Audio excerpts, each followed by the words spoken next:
Well, welcome to episode 9 of FPL Top Dogs and the Guru. So, to speak, the Guru taking you through what's happened in game week 7, the mini double game week of Burnley and Luton. And it looked kind of good, half good, and then the very underwhelming Tuesday night show. Burnley winning 2-1. Bruin Larson, never heard of him up to then. Terrific goal and an amazing Roberts assist, which helped out there in my draft. But let's have a look how everybody is this game week gone, game week 7, and we have also game week 8 coming up. There's massive risk reward for game week 8. I think there's calculated risks that people can take. We've seen Haaland really flatter to deceive. That massive haul he got the 1 week, but is pretty underwhelming, the Haaland show since then. Let's see where we are in the live FPL. I wonder, is Neil Carney, which I've christened Neil the Nugget Carney. Yes, he's ahead. Second game week in a row, the Nugget is ahead. I saw him playing, I think, in that penalty shootout in the Ballyhaunis Inter Townlands St. Stephen's Day carry on up in the Centre of Excellence.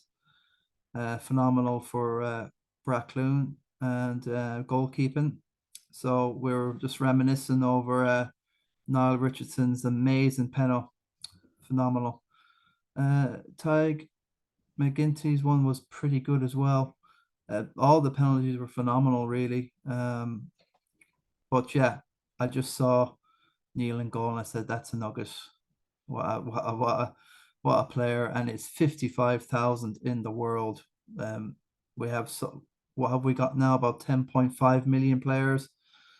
It might eventually get up to the 11 million, but that's late people coming in or people making double accounts. I don't know, but don't get that really how things have ratcheted up. But like 9 million at game week 1, and now we're about 10.5. So well done. Neil is just flying. He's probably not had to do too much of this team. We could go in and see what transfers he's been doing, but Moamba to Mars. Look, this is cool, calculated stuff. 75 points is just massive in this game week. Anything over 50 is fairly okay. 60, you're flying. Jack Malone gone into Ward Prowse, calculated risk against Sheffield. You're thinking, well, come on, Bowen, and I think Bowen did score, but Ward Prowse didn't return. Botman to Trippier, it was the one. So that was good. It's a possibility Saka won't play in game week 8. He did a back heel, Arteta says. People have seen as possible hamstring tweak. Need to keep an eye on that. But Saka seems to be a young player that can run off this stuff. He's had like something like 85 games in a row he's played. He seems to be bomb proof. But as we've seen with young players, it all catches up with them in the end. When they get into their 28s and 32s, they go off for long periods. They just can't get a run together. So that's something to watch. I think he's been overplayed and overused, but that's what the media are saying. Neil, look at the Sanchez, the Stupin. Even with the Stupin come on, it's still a 75. Like, this is just amazing. I fancy Neil will keep this going till the end of the season. You always get some massive surprise. Faceman was 1 year. Then last year we saw Rory Harper coming from nowhere, like, and just winning and just saying, well, when's this guy going to go away? He never did. The mission accomplished, the mission impossible. That's Rory. And I'll be meeting up with Rory probably tomorrow, hopefully, and the trophy presentation. We'll meet up somewhere in Paddington or wherever and get it done. And a few tips and from our winner, the Christy Nicholson winner of 2022 FPL 23. So yeah, Cabora is good stuff. So he was been keeping an eye for the double game, although it kind of looked that that's 10 points now. Moamba, like, come on. He must have had a good little bit in the bank. Moamba would have been losing the money. That West Ham, if it's the West Ham lad, I think, down to 4.3 or something. So he would have tried to get rid of. He wouldn't have caught that. He would have caught that and managed just to sneak in Mars, that's 10 points out of nothing. So he's got a good bench. Rashford, did he bench Rashford? That's just very brave. A lot of people would have played. Odegaard's there. Saka and Odegaard, brilliant, massive week. Now Arsenal have City next, and the injuries are stacking up for mini Pep Arteta. Mitoma, I fancy he'll be fixture proof anyway. The next, even though Brighton are going to come into a bit of a tricky run. Gusto now should get a bit of a run as well. But we'll see. We're keeping an eye on James when he's coming back. Chilwell is out for a long. This is the problem with these guys. They just, they come to a time in their period they can't get the games together, and Chilwell is definitely one of them. Out now for a few months. Turner's great to have that rotation with Sanchez, got a clean sheet and probably the save point. Botman's injured, so he's going to be out for quite a while. The only thing I see here going forward is there's nothing in regard to Newcastle, but Neil's got everything going here. Just what a start. 468. Wow. I just obviously I'm a bit too chirpy for my own good. 468 to 468. 68, 79 points. So I was down about 80 last week and making no ground there. Took another -4. Yeah, I got in Mars. I got in Ward Prowse. So you mean that's where the about 20 points took over the course since game week 2 in hits, and I feel they've been all sort of good hits, but that extra 20 points, I'd be 34. But it's the only thing last year was I was the bottom. Now I'm about trying to touch 50 somehow. 3, 8, 9, okay, 11 points down to 400 points. It's just so tight. Looking all it's massively tight. Everybody's on it. Like, this is okay. Hands up, I admit, over the years since I started playing this 2012, 13, I have to admit it was so easy to get a run on everybody if you were disciplined with your chips, which I always was. Held them till the end, and all of a sudden, bang, bang, double game week, wild card into a bench boost that caught loads of people off, and I'd nearly win the fucking thing. If I was 100 points down with 10 game weeks to go, you would bet that I just could nudge it in the end. And I nearly did it 2 years ago with Joey and Ian. That went on another game week, and Stevie Strat. They know it. Last year is just an absolute disaster, and this year is turning out that way. But I'm not going to go down without a fight. That's for sure. This will be my last season in the Christy Nick or FPL straight. I'll carry on the draft. I'm kind of done with this. It's too competitive. It's getting my weekends down. It's making me miserable. It's fine if you're up here in the top 10, top 20. Look at this. For Jason Coyne, great season here. He's used no chips. 427, 66. What a score. How he's afforded gusto to Trippier is phenomenal. That's a great move by Jason there. Talented sportsman that plays both codes in Ballyhaunis GA. So Jason Pope, phenomenal. He's tripped up. I think the triple Newcastle defense is the way to go. I really do. I think even Pope is fixture proof all the way. save points, penalty saves. Trippier is a no-brainer. Botman, okay, so Schär or Burn. I think Burn is what, 4.6. So similar sort of price range there. You can get in. I like Schär better. That goal against PSG is just world class. It's different, and I think it's a Burn or is a Schär. Which one is it? I think it's Burn. That's the 6'7" monster. Yeah, I think it is the Newcastle homeboy. And Flagstaff, who scored as well, the homeboy against Paris Saint-Germain, that 4-1. It's just amazing. The only catch is, Almiron is worthy of a shout. Um, Harvey Barnes is injured, so he should get the run. And also, Gordon's very interesting. So you could have five in there, easily five Newcastle. But we only have three. So looking at Jason is sitting there. He is 1 million. 1 million. We're in game week 8. It's like a quarter of the season done, and you're only 1 million. And that's a good game week. 4-2-7. 41 down is an awful lot to make up, especially when everyone's just captaining Haaland, Haaland, Haaland. It's going to be Haaland forever. Haaland's going to have to blank a lot more than what he's done this season, which he's done a lot already.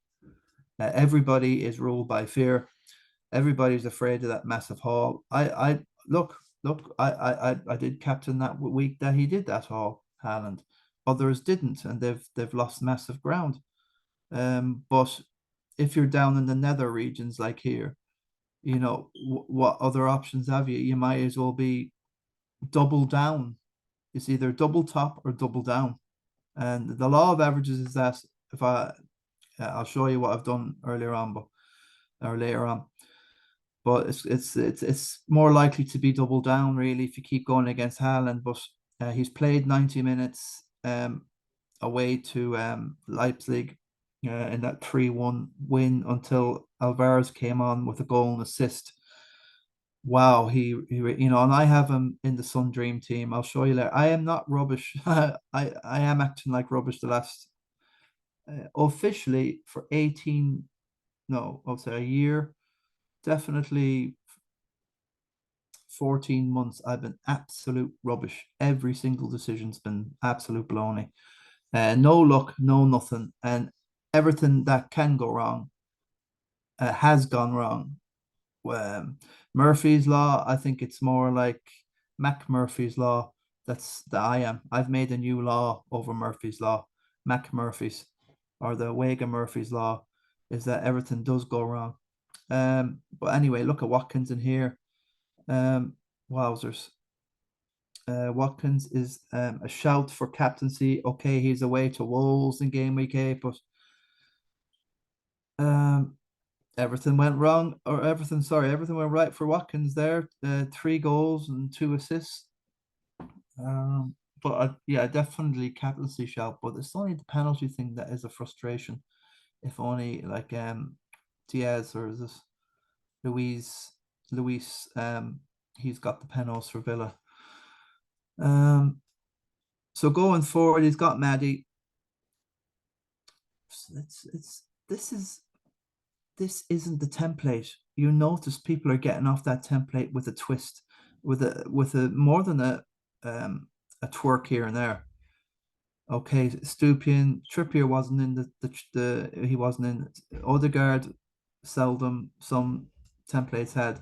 Maddie wasn't in there, so I can safely say that the template is broken as of this week, and people will start to go their own ways. The only thing that's keeping people up here together is the Haaland thing.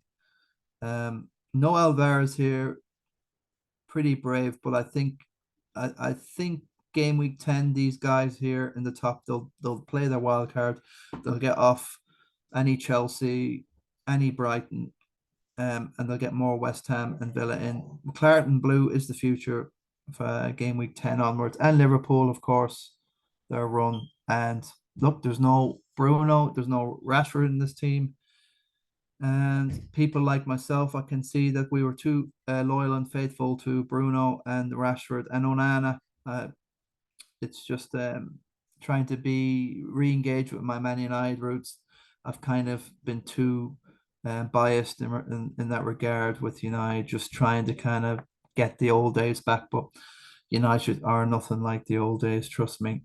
I'm living in dreamland with that regard. But that's Jason Coyne, phenomenal stuff. Look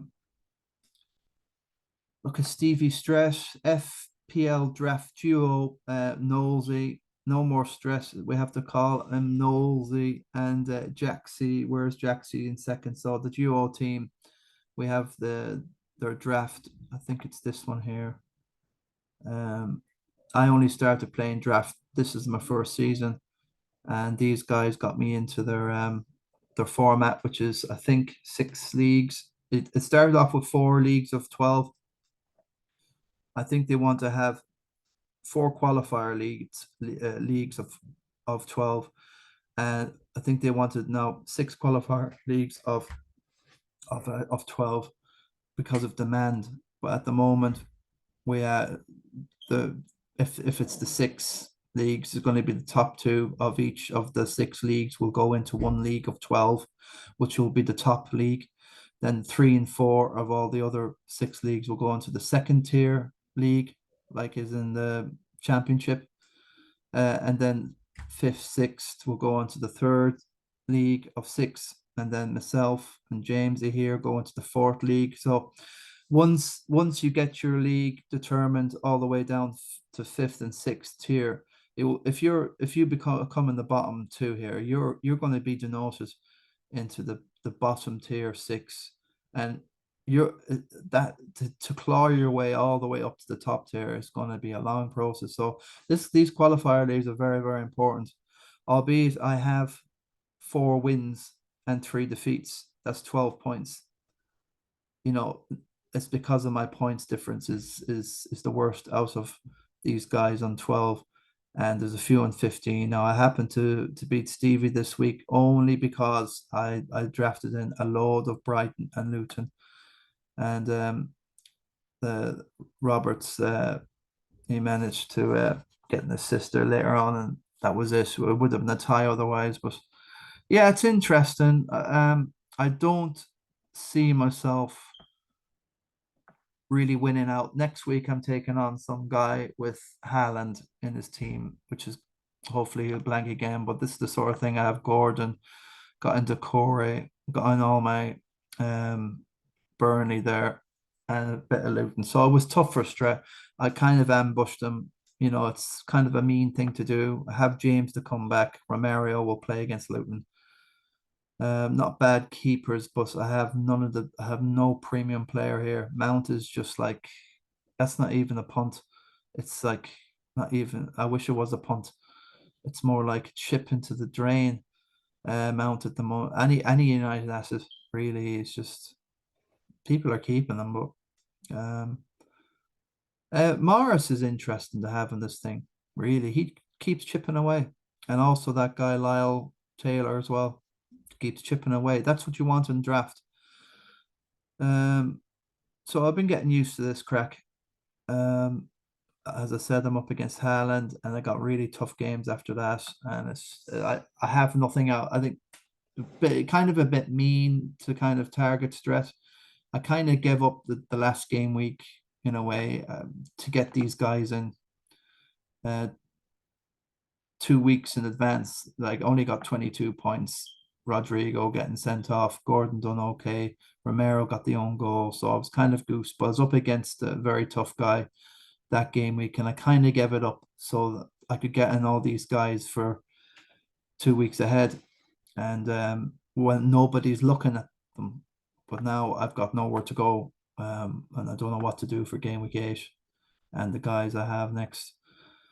I'll see if James plays, but these guys against Chelsea, Chelsea now look like keeping clean sheets. So um, we'll see anyway. That's only the draft, so that's just a rough taster of that. Um, Going back to the this thing. Yeah. So the two lads in the duo, what they've done, look at them. 4-3-7, 4-5-1. And that's no fluke, you know. Jaxie has been coming for the last 9 months since last week's game, week 18. He really turned the corner, really got into this stuff. Look at this Warden trip here. Saka and Botman. Uh, Brave call with Saka just to get the money, but going forward in the long term, I think that will be the right call. He's got in his trip here. He's got a good player in Ward Prowse. I suppose he'd like to have Bowen more, but it's a money thing. And got a bit of a sacrifice, I know, getting rid of Saka, but Saka gave away two penalties.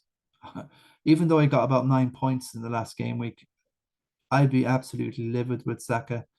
Havertz has got a gimme, and Oscar, or I keep saying Oscar, but Odegaard just keeps stealing points off Saka. So I know he's captain, so it's a frustration. I wouldn't know what to do with the two of them going forward, but look, Saka seems to be he'll be pushed in now against City. He'll be kind of 70-70 or 70-30 fit or whatever it is. 50-50, doesn't matter. He'll be pushed in and they'll go all out to win that game, Arsenal. And Saka could be out for a month or two. You know, yeah, the playing really they're rolling the dice with Saka and a lot of their players. Emil Smith Rowe has not had a look in, but some Arsenal fans are mainly saying, well, he's not good enough. And people, anti-Arsenal fans or people who don't support Arsenal, they are just saying, well, why didn't you play him? But Arsenal fans know deep down that Emil Smith Rowe isn't good enough. He shouldn't be played out the left. Emil Smith, he should not be played out there. He should be played in the center. But see, that's where Odegaard is. So it's unlucky. The system and the formation doesn't suit Emil Smith Rowe. And one day he'll wake up and he'll realize, well, you know, I'm 26 now. I've got no game time. I guarantee Trossard will have a lot more of a future. It's a shame, but there you go. Yeah.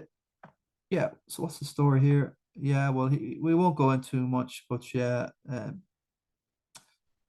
What I'm seeing here, yeah, it's still it's a hodgepodge and a bit of everything here that Jaxie's got.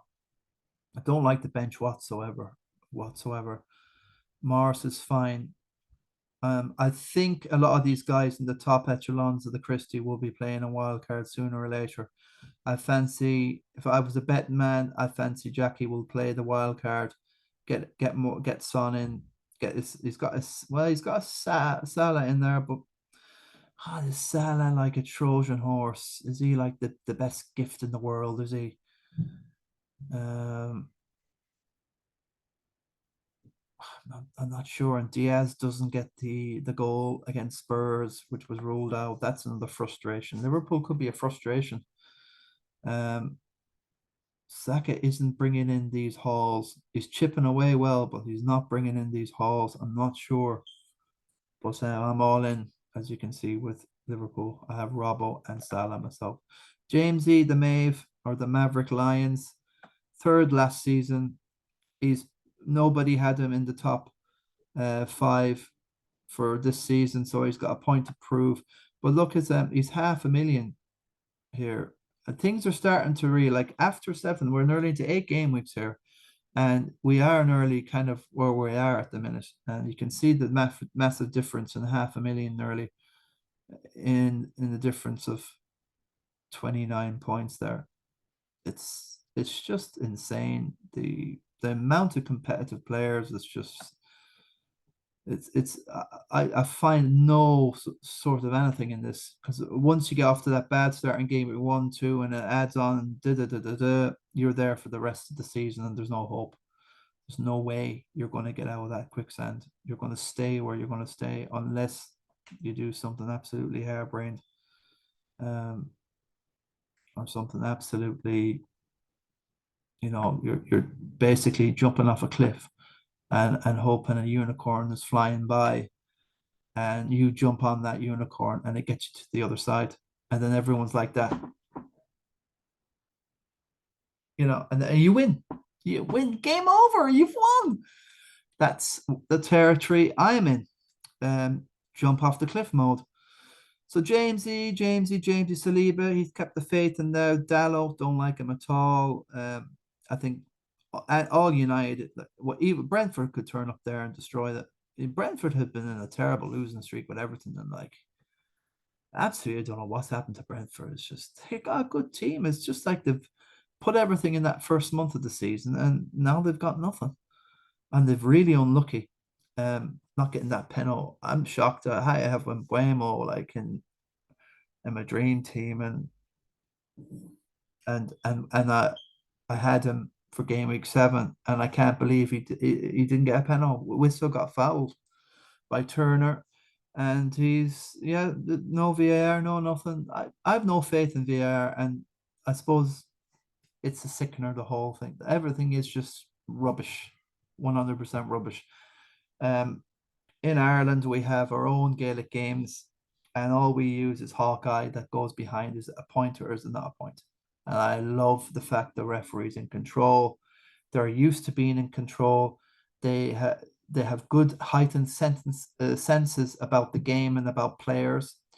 And unfortunately, what we're seeing in VR is the referees are becoming like mechanized, bland. They're reffing with no sense of feel or flow about the game. They're relying on VAR more. The senses are being dulled. They're getting no read about the game. Challenges, they're second guessing themselves.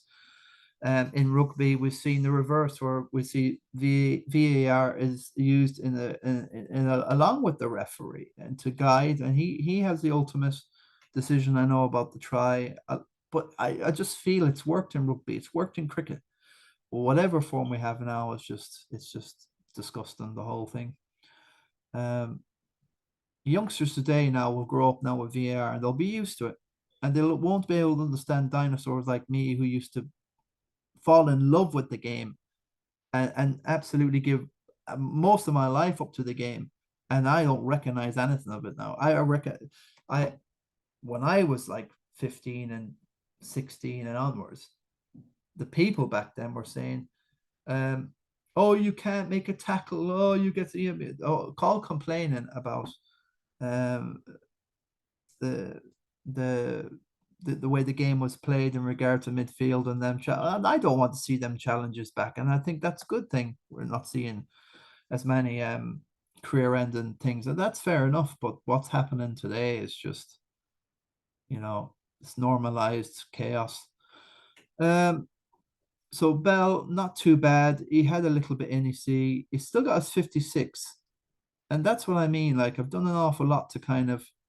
I myself at Trafford, Morris, and Kabore.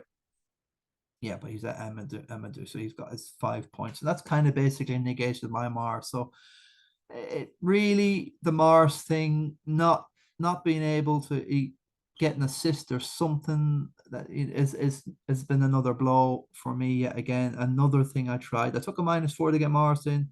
It didn't pay off. Turner, Madison, a lot of good stuff on the bench. I still like Stupin. He's gone down in price since. So Foden is just a trap. I hate having the fella in that. I think Alvarez all day. But who am I to say? 56, it's fine. The Maeve knows what he's doing. He's got all his bits and pieces left. He's over 500,000. He's sitting in a good spot. A little bit more of a boost somehow, and he can definitely make up that odd bit of points there. Was it 29 points? It's fine. Neil, in all fairness, I don't know how long he's been playing. I'd have to look in the stats and a whole lot, but we'll see if he's experienced. Jackie now has, he'll love his position, and James, he will not be going anywhere outside the top 10 for the rest of the season. That's for sure. My mate Dave Martin's done really well. He's got Morris and Tripper in. Great call. He's got rid of that Jackson joke. The two Jackson Chelsea duds. Got rid of Chilwell well before that injury again. He's not took any drop. 12's there, 65, terrific score. Even with lots of people just stooping and amazing scores. Caldwell on the bench is a bummer. The Bowen thing has been a winner for Dave all season, being the West Ham lad. Rice did come in. Unfortunately, he didn't have Caldwell for Darwin. Darwin didn't play in that debacle of a game up at Tottenham. Tottenham like hold their heads and take 3 points out. That's disgusting. And I also feel there was a possibility, like in snooker, if you foul the ball or something's happened, or in golf, one of the most gentlemanly sports of the world is golf, snooker, boxing. If something happens, you call the foul in yourself. Spurs would have seen that was offside. I don't think it's a far stretch for the manager to say, look, that's as far as we're concerned, that's a goal, and we're going to allow Liverpool to score. Now, we've seen it done before. I think Villa did it. Look, it's a crazy, crazy atmosphere. The fans would have gone berserk. The manager would have took an awful lot of clap. He could have lost 3 or 4-0 after that. The players would say, "What are you doing?" And capitulation, and that's Postecoglou in the mire. So, but it is demoralizing, that sort of, when you see it clearly. I was watching that live in the Irish pub with a couple of West Ham lads and a few others. I said, that's no way offside. I can see it there on the screen. What are these guys watching? Just watch it in real time. It's phenomenal. What were they doing? Talking about their trip to Qatar or Dubai, whatever it was. We get rid of this game and we'll go back again and make 50 grand. I mean, when you do other jobs for money and it's paid like 20 times what you're paid, you're not thinking about the prem job. You're thinking about going back to Dubai. This is only like a hodgepodge. You're out there having caviar and moe and also women. I don't know what they're at, mate. It could be anything. And when you have that in your psyche to go back and do the prem, go in a caravan and call the shots and all the pressure, you can just brush it off. Well, I have something else better going on in this. England and the other good, Ollie who like.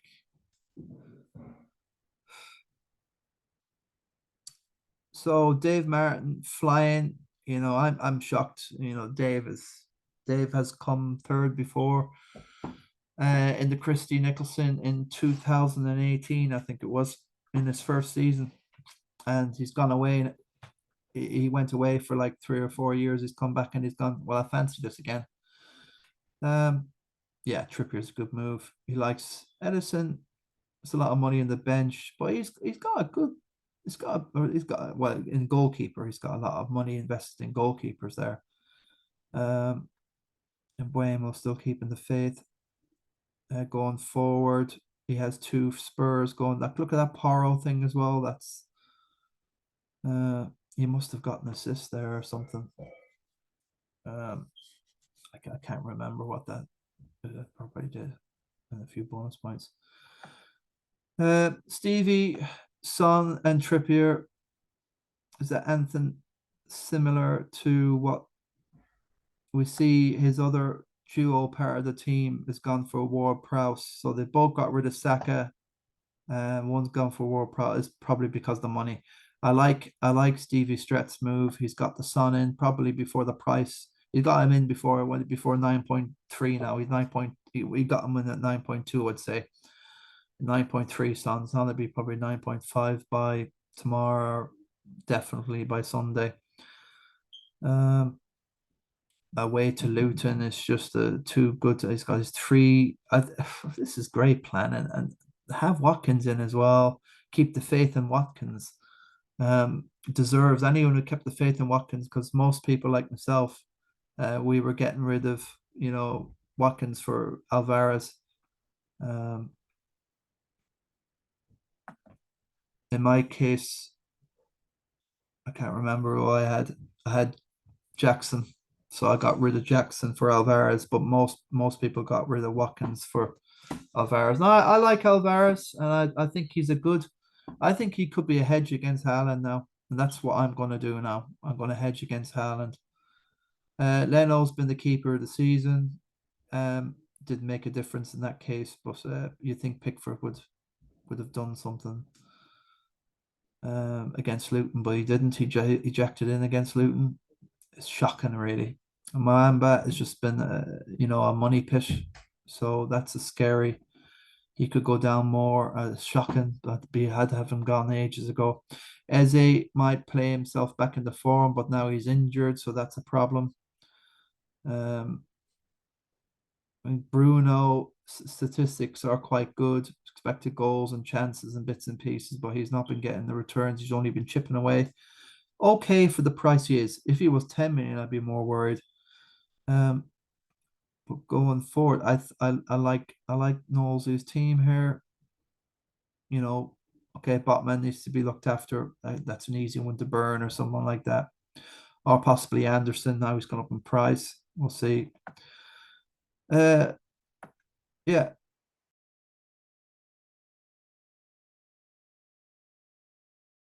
I don't know what's happened there now. I don't know if I'm still recording. The internet went there. It's every time someone goes, every time someone goes to the toilet, something happens to my Wi-Fi. Shocking, like how living in this day and age. And now I have no.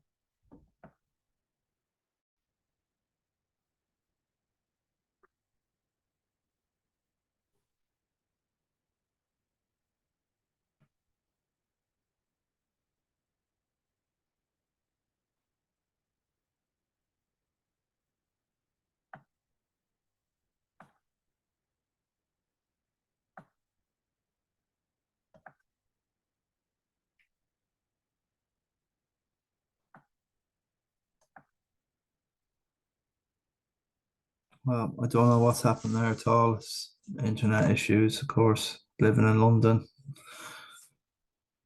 Yeah,